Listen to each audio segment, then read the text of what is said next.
আজীব আজীব প্রশ্ন, মাশাআল্লাহ। নোয়াখালীর মানুষের মাথায় এত প্যাচ। যতবার সুবহানাল্লাহ আলহামদুলিল্লাহ বলা হয় ততবারই জান্নাতের মধ্যে ফলের গাছ তৈরি হয়। তাহলে জীবনে কোটি কোটি বার সুবহানাল্লাহ আলহামদুলিল্লাহ পড়তে পড়তে তো একটা ব্যক্তি জান্নাতে কোটি কোটি গাছের মালিক হয়েছে, তাহলে সে ফল কতদিনে ভক্ষণ করবে? যদি কারো আর্থিক অবস্থা সংকীর্ণ থাকে এবং বাবাও কর্মজীবী হয়, এমত অবস্থা তার জন্য স্ত্রীর ভরণ পোষণ আগে নাকি বাবা মার? না জেনে কুকুরের মাংস খেয়ে ফেললে গুনাহ হবে কি? আমি একজন মুয়াজ্জিন, সেক্ষেত্রে কি মসজিদের যাবতীয় কাজকর্ম আমার উপরে ন্যস্ত, না ইমাম সাহেবের কাছেও কিছু দায়িত্ব আছে?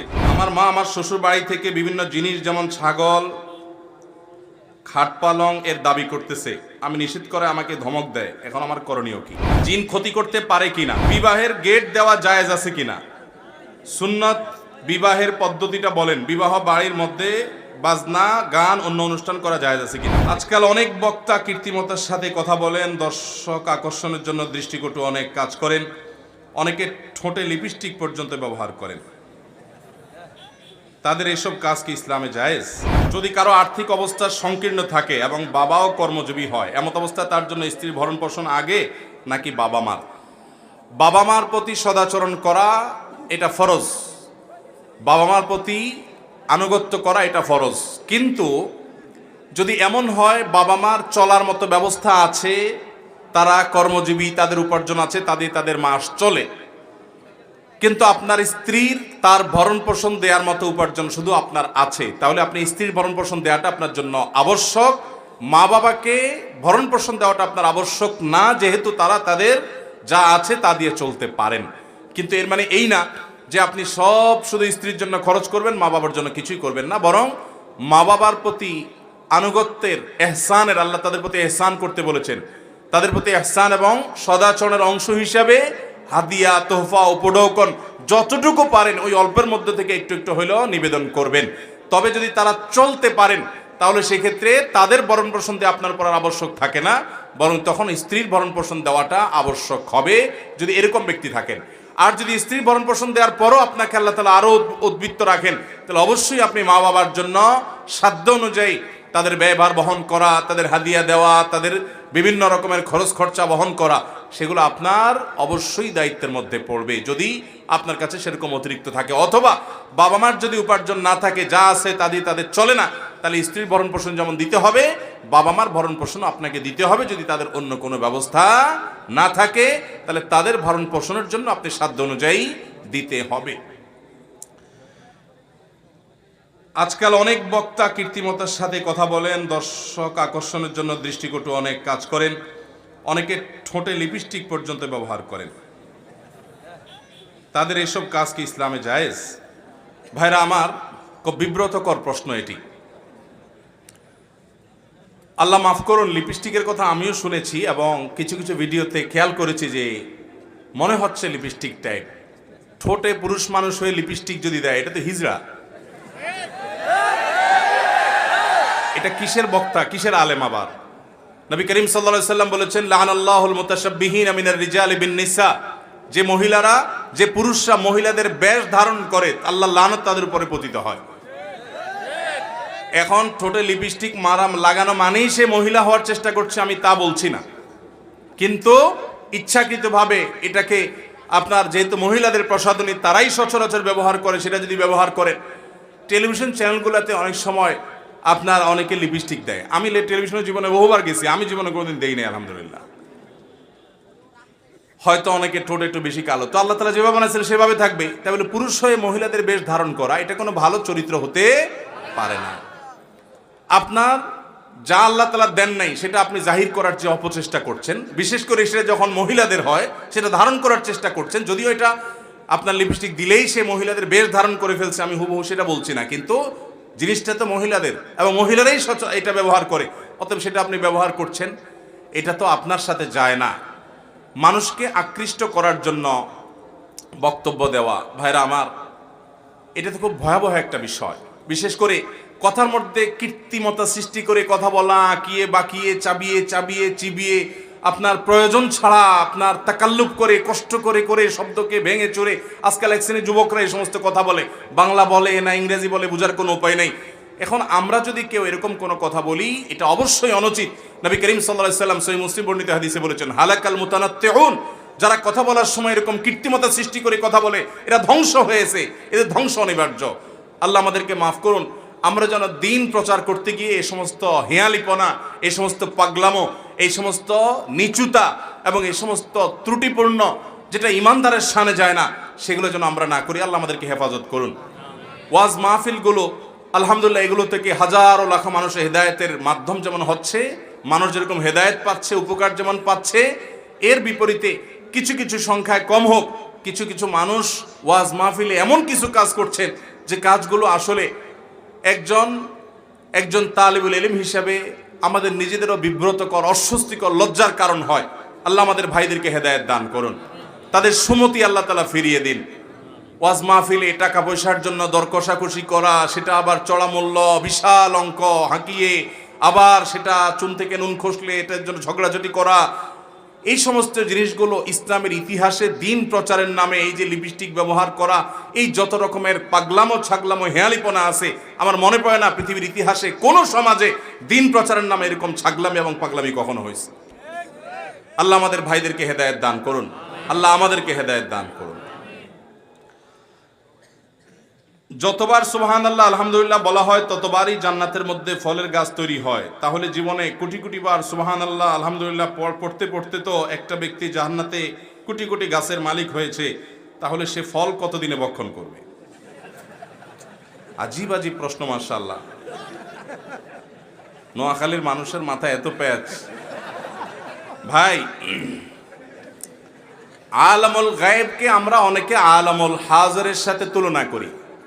জান্নাত এটা কি গায়েবের জগৎ না হাজিরের জগৎ? গায়েব আর হাজির বুঝেন তো?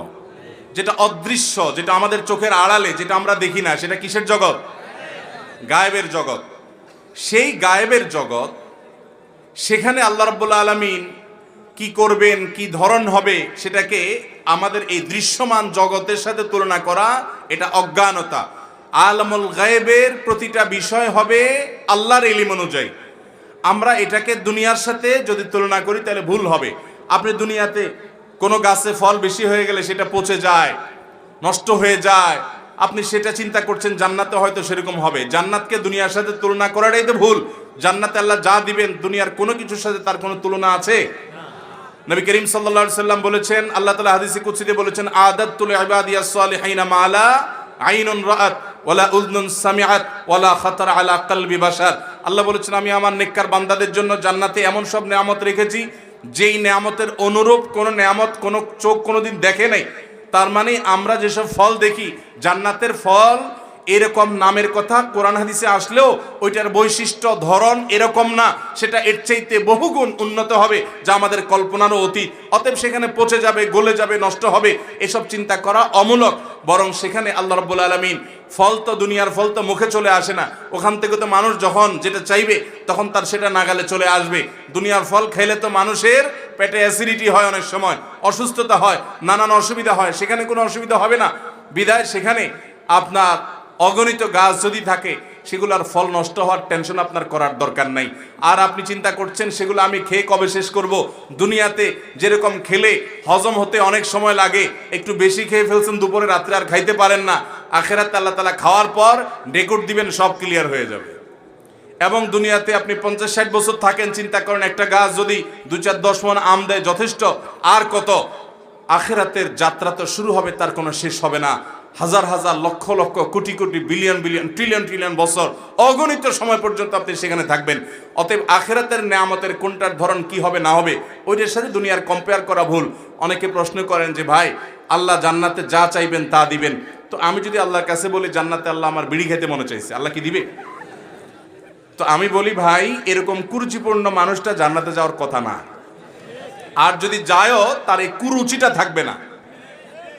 অতএব অদৃশ্যের জগৎ, আল্লাহ সম্পর্কে আমাদের অনেকে এরকম প্রশ্ন করি আমরা, যেগুলো আমাদের সাথে তুলনা করি। আল্লাহ সম্পর্কে আমাদের অনেকের মনে শয়তান একটা ওয়াসওয়াসা, একটা প্রশ্ন তুলে দেয়। নবী সাল্লাল্লাহু আলাইহি সাল্লামের সময় অনেকের মনে এরকম প্রশ্ন আসতো। নবী করিম সাল্লাল্লাহু আলাইহি সাল্লামের কাছে বলার পর তিনি বলেছেন, যাকা নাফসুল ঈমান, এটাই তো তোমার ঈমানের লক্ষণ। অনেকে বলে, আচ্ছা আমাদের সবাইকে আল্লাহ সৃষ্টি করছে, তাহলে আল্লাহকে কে সৃষ্টি করছে? এরকম প্রশ্ন আসে কি আসে না? এর মতো হাস্যকর প্রশ্ন দুনিয়াতে আরেকটা নাই। কারণ আল্লাহকে কে সৃষ্টি করছে এই প্রশ্ন করার মানে হলো আপনি আল্লাহকে সৃষ্টি মনে করছেন নাকি স্রষ্টা? আল্লাহ কি সৃষ্টি না স্রষ্টা? আল্লাহর যদি আবার সৃষ্টিকর্তার দরকার হয় তাহলে কি আল্লাহ সৃষ্টি হবেন না স্রষ্টা হবেন? তাহলে তো সৃষ্টি হয়ে যাবেন, কারণ তারা স্রষ্টা খুঁজতেছেন আপনি।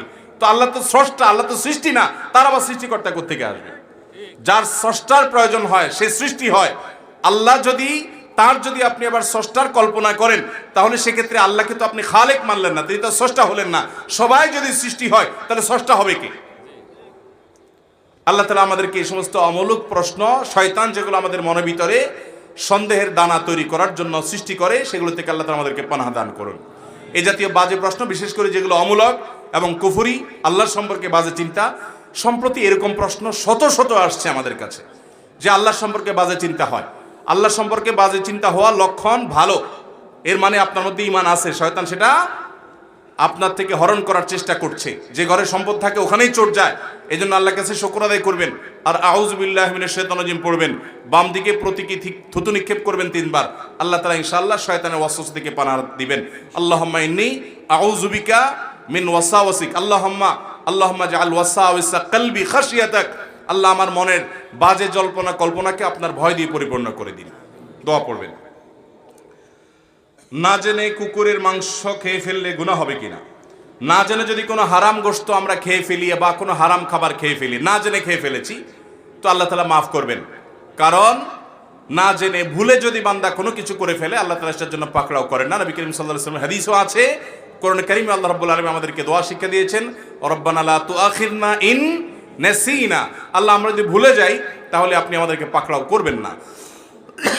অতএব ভুলে গিয়ে কেউ কিছু খেয়েছে অথবা না জেনে খেয়ে ফেলেছে নিজের অজান্তে, তাহলে তার গুনাহ হবে না, আল্লাহ তাআলা তাকে মাফ করবেন। কিন্তু ঈমানদার তিনি খাবার যাচাই করে চেক করে খাওয়ার চেষ্টা করবেন। সম্প্রতি এই যে কুকুরের গোশত নিয়ে যে তুলকালাম হলো, কুকুর না খাসি, এটা কি সত্য না ভুয়া, এটা কি আপনার আসলেই কুকুর ছিল নাকি খাসিতে কুকুর বানানো হয়েছে, অনেক কথা হচ্ছে। কিন্তু আমরা যেভাবে নাক সিটকাচ্ছি, আমার খুব ভালো লাগছে যে বাংলাদেশে মানুষ হারামকে এই পরিমাণ ঘৃণা করে। আলহামদুলিল্লাহ, কুকুরের গোশতের প্রতি আমাদের এত বেশি ঘৃণা, এটা হারামের প্রতি ঘৃণার প্রমাণ কিনা? কিন্তু সেই মানুষগুলোই আমরা আবার সুদ ঘুষের মাধ্যমে উপার্জন করে কিন্তু গরুর গোশত কিনে খাই। কি বলেন? কুকুরের গোশত খাওয়ার কারণে যেরকম ঘৃণা আপনার হচ্ছে, মাশাআল্লাহ, ঈমানি গায়রত আপনার মধ্যে আসছে। সুদ ঘুষ, অন্যের সম্পদ আত্মসাৎ করা, টিন চুরি, গম চুরি, 2 নম্বর পথে উপার্জন করার ক্ষেত্রে এরকম ঘৃণা আসা উচিত। তাহলে আপনি ঈমানদার হলেন। আর না হলে আপনি একটাকে হারাম মনে করলেন আরেকটাকে হারাম মনে করলেন না, ব্যাপারটা সেরকম হয়ে যেতে পারে। আল্লাহ আমাদেরকে সব হারামের প্রতি ঘৃণা আমাদের সৃষ্টি হয় সেরকম ঈমান তৌফিক দান করুন, সেরকম তাকওয়া আল্লাহ আমাদেরকে নসিব করুন। আরেকটা বিষয়, আমি একজন মুয়াজ্জিন, সেক্ষেত্রে কি মসজিদের যাবতীয় কাজকর্ম আমার উপরে ন্যস্ত, না ইমাম সাহেবের কাছেও কিছু দায়িত্ব আছে? মসজিদের না মাত্র ইমাম সাহেব মসজিদের 5 ওয়াক্ত নামাজ পড়ানোর বা জুমার নামাজ আদায় করার দায়িত্ব শুধু, সেক্ষেত্রে ইসলামের বিধান কি? ভাইরা আমার, এটা আগের মাহফিলে বোধহয় কিশোরগঞ্জের আব্দুল্লাহ লিখেছেন, আগের মাহফিলের প্রশ্ন ঢুকে গেছে। ভাই, মসজিদে যারা কাজ করবেন তারা আল্লাহকে খুশি করার জন্য কাজ করবেন। মুয়াজ্জিন যে, তার কত মর্যাদা জানেন?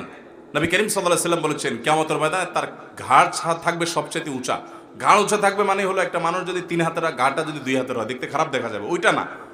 ঘাড় উঁচা থাকার মানে হলো সবার উপরে তার উঁচু থাকবে, সে দেখা যাবে এবং সবাই বুঝতে পারবে যে এই যে সবার উপরে কিছু মানুষ আছে অনেক উঁচু উঁচু, এই মানুষগুলো সম্মানিত, তারা দুনিয়াতে মুয়াজ্জিন ছিলেন কিন্তু আজান দিয়েছেন দুনিয়ার উপার্জনের জন্য না, আল্লাহকে খুশি করবার জন্য।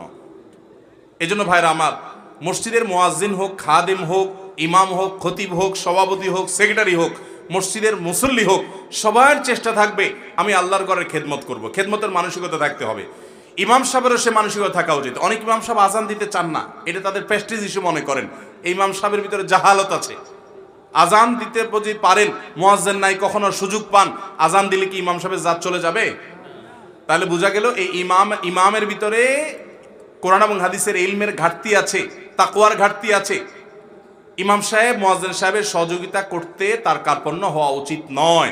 আবার মুয়াজ্জিন সাহেবও কাজ করার ক্ষেত্রে এটাকে নেয়ামত মনে করা উচিত যে আল্লাহ ঘরের খেদমত করছি, এটাকে বোঝা মনে করা উচিত না।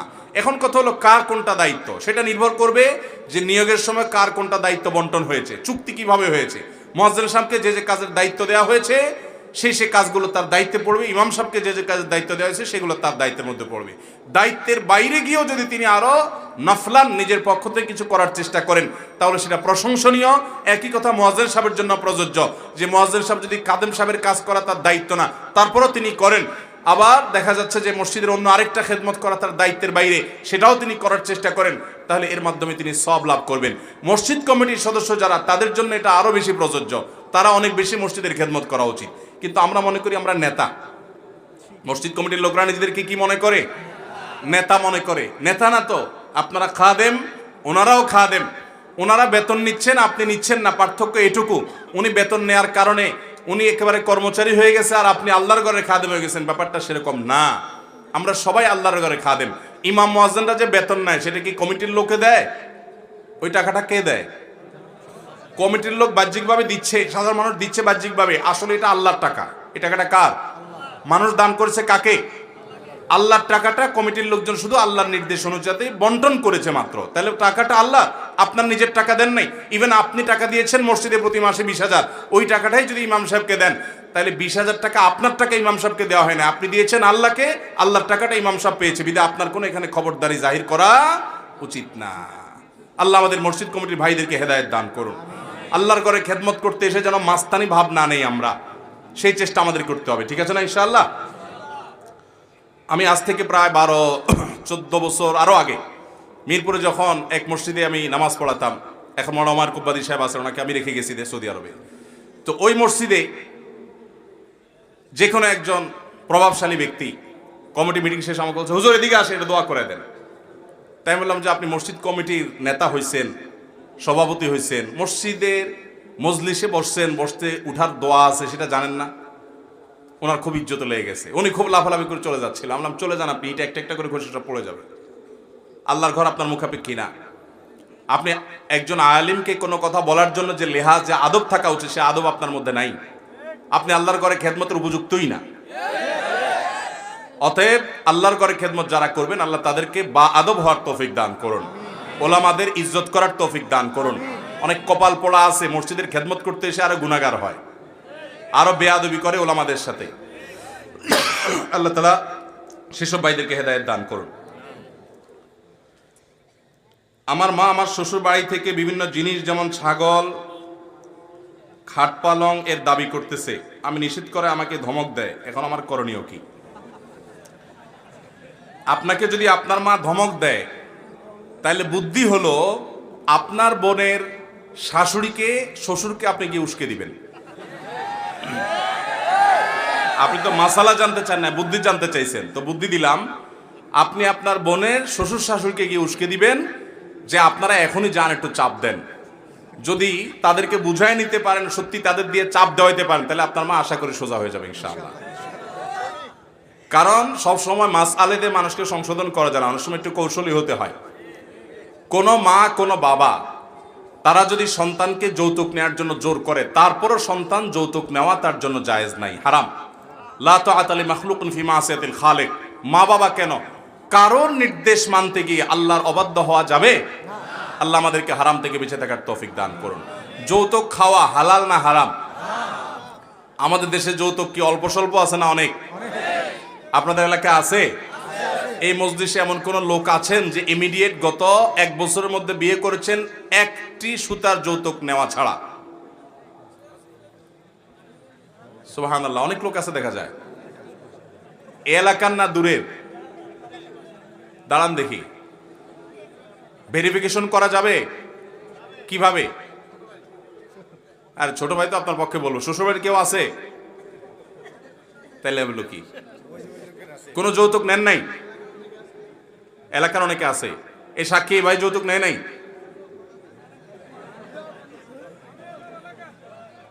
ওনার এলাকার মানে মেয়ে পক্ষ না ছেলে পক্ষ? বেশ বন্ধু, আচ্ছা যাক, আমরা বিশ্বাস করছি আপনাকে, আপনি মুসলমান, দিনী মাহফিলে আসছেন, মিথ্যা বলেন নাই, কোনো যৌতুক নেন নাই। কি আপনার শ্বশুরা গরিব সেজন্য? না একসাথে পরে ভিসা দিয়ে দিবে? হ্যাঁ, নোয়াখালী এলাকা কোনো যৌতুক কিছু খুশি মনে কিছু দেয় নাই? হ্যাঁ, কি দিতে চাইছিল? খুশি মানে কি দিতে চাইছিল? তো নেন নাই? আপনার আব্বা আম্মা চাপ দেয় নাই? দিছে, তা আপনি দেন নাই? মাশাআল্লাহ, এই যুবককে তো স্যালুট দেওয়া উচিত। মাশাআল্লাহ, চলে আসেন সামনে। পুরস্কার তো আমার কাছে নাই, আর পকেটে টাকাও তো নাই বেশি একটা মনে হয়। এটা আছে আপনার কাছে?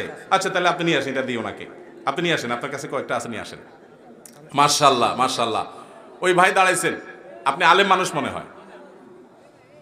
মাশাআল্লাহ, লেবাস পরে তো আলেম মনে হয়। আপনি বিয়ে করছেন তো অনেক আগে। কবে বিয়ে করছেন? আস্তে, হ্যাঁ, 13-14 মাস আগে। কোনো যৌতুক নেন নাই? ব্যাপার কি?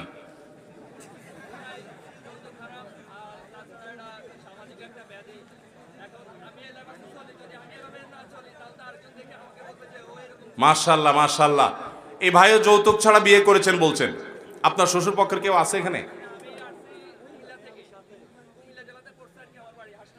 ওয়াল্লাহ, অনেক দূর থেকে আসছে আমার ভাই। তাহলে আপনি যৌতুক নেন নাই? তারা দিতে চায় নাই?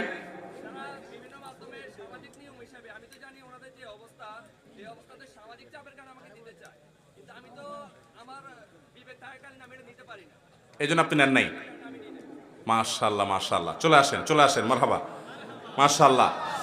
আচ্ছা, এটা তো যৌতুক গেল। সহনীয় মহরে মেয়ে বিয়ে দিয়েছেন এমন কোন বাবা বা এমন কোন মেয়ের ভাই এখানে আছেন গত 1-2 বছরের মধ্যে? সহনীয় মহরে মেয়েকে বিয়ে দিয়েছেন এমন কেউ আছেন? একজনও নাই? তাহলে যৌতুকের বিরুদ্ধে এত হুঙ্কার দিয়ে কি লাভ হলো? আপনি মেয়ে বিয়ে দিয়েছেন না বোন? কবে?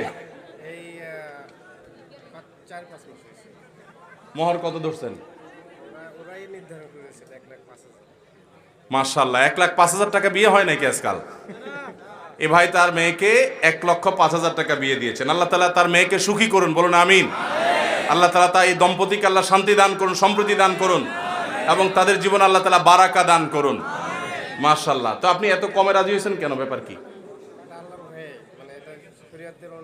মাশাআল্লাহ, ইন্না আযমান নিকাহি বারাকাতান আইসারুহা মাউনা নি'মাস সাদাকি আইসারুহা।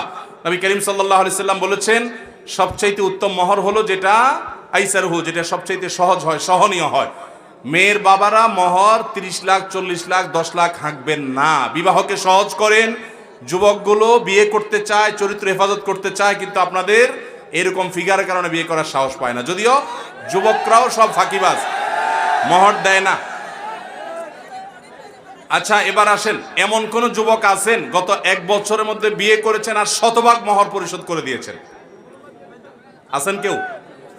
ওই যে ভাই হাত তুলছে, দাঁড়ান। আপনি বিয়ে করেছেন কতদিন আগে? 13 বছর আগে? ও, 1.5 বছর আগে। হ্যাঁ, মোহর কত ধার্য হয়েছিল? ইয়া আল্লাহ, এত শর্ট কেমনে কি? আচ্ছা, দিয়ে দিছেন পুরোটা? 20,000 তো দিয়ে দিবেন। এটা কি ওই যে বাজার ঘাট করছেন এগুলো দিয়ে কাটাকাটি করছেন? আলাদা দিছেন? দেওয়ার পর আবার বোর কাছে নিছেন? উনি কি করছে ওই টাকা? হ্যাঁ, আর কোনো দাবি করেন নাই? কদিন পরে হাওলাত চাবেন না তো? চলে আসেন। মাশাআল্লাহ, 4 জন হলো। এই 4 ভাইকে আমরা সম্মানিত করব। বই আসুক, আমি অন্য প্রশ্নে চলে যাই, সংক্ষেপ করতে হবে আমার। জি, তাহলে তো আপনার ছেড়ে ফেলবে পাবলিক। আচ্ছা ভাই, এই এলাকার যারা আছেন, এখন নাই, আপনার হাতের কাছে নাই না দূরে? তো নিয়ে আসেন না, অন্তত এই 4 জন ভাইকে দিয়ে দেই। হ্যাঁ, আর 3টা দেন না আমাকে, 3টা দেন ভাই।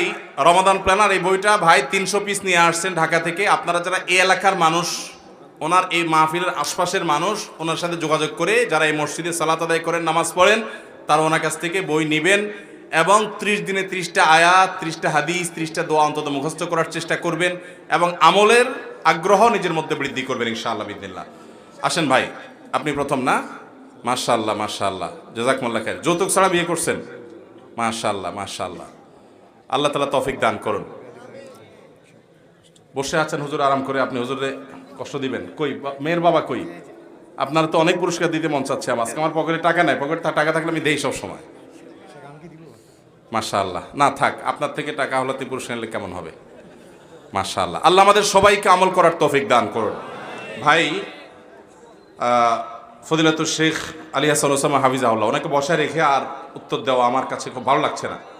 আমার বদভ্যাস হয়ে গেছে ইদানিং, 2 ঘন্টা 3 ঘন্টার নিচে হয় না। আমি কথা বললে সারা রাত বলতে পারবো, কিন্তু ভাইকে বসা রেখে আর কথা বলার সুযোগ নাই। 11:10 অলরেডি বেজে গেছে। আপনাদের প্রশ্নগুলো আমার কাছে থাকবে ইনশাআল্লাহ, আল্লাহ যদি আমাকে তৌফিক দান করেন। যদিও আমার মাহফিল, মাঠের মাহফিল শেষ 20 তারিখে। আচ্ছা, সভাপতির নির্দেশে 2টা প্রশ্ন উত্তর দিতে হবে, ঠিক আছে? এগুলো ওনার প্রশ্ন না। জিন ক্ষতি করতে পারে কিনা, এটা সবসময় ভয় কাজ করে, তা থেকে বাঁচার উপায় কি? জিন মানুষকে বিভিন্নভাবে ডিস্টার্ব করতে পারে, উপদ্রব করতে পারে, কিন্তু এটার কারণে ভয়ে ভেঙে পড়া এটা আল্লাহর প্রতি তাওয়াক্কুলের খেলাফ। আল্লাহ তাআলা কোরআনে বলেছেন, ইন্না কাইদাশ শাইতানি কানা দাঈফা, শয়তানের ফাঁদ খুবই দুর্বল। অতএব দুষ্ট জিন আপনাকে ক্ষতি করতে পারে, সে ভয় আপনার যতটুকু থাকবে তার চেয়ে বেশি আস্থা থাকতে হবে যে সকাল সন্ধ্যার দোয়া জিকিরগুলো পড়লে, রাতে রক্ষা কবচ আমলগুলো করলে, মাসনুন দোয়াগুলো পড়লে, কোরআনে কারীমের সূরা বাকারা তেলাওয়াত করলে দুষ্ট জিনের উপদ্রব এটা থেকে আপনি রক্ষা পাবেন। শয়তান আপনাকে কিছুই করতে পারবে না।